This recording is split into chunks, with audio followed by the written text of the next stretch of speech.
Plantito o plantita ka ba? Watch this video.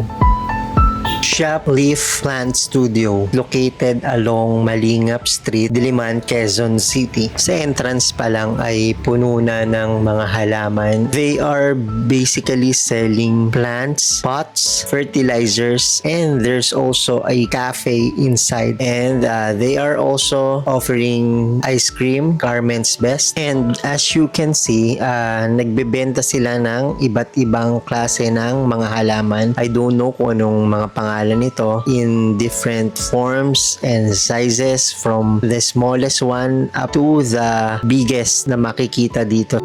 As I've said earlier, bibenta nga sila ng fertilizers at iba pang mga gamit to make your plants healthy. They are also selling souvenirs like this, tote bag, and kung ano-ano pa.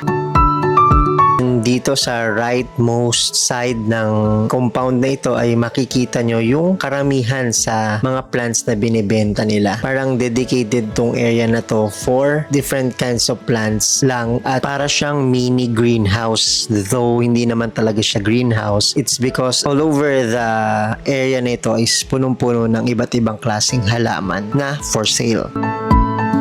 There's also this freedom wall where you can write whatever you want. We ordered strawberry soda, Spanish latte, carrot cake, and fried potatoes.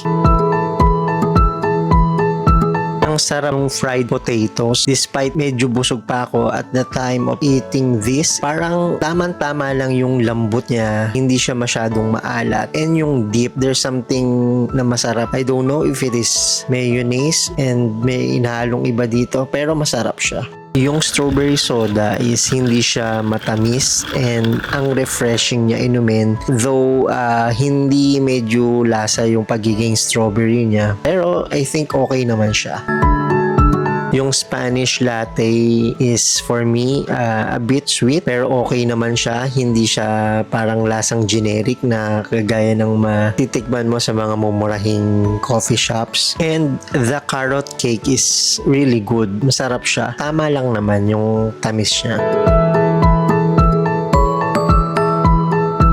May mga iba-iba siyang areas kung saan comfortably pwede kang mag-work if you're working from home or remotely.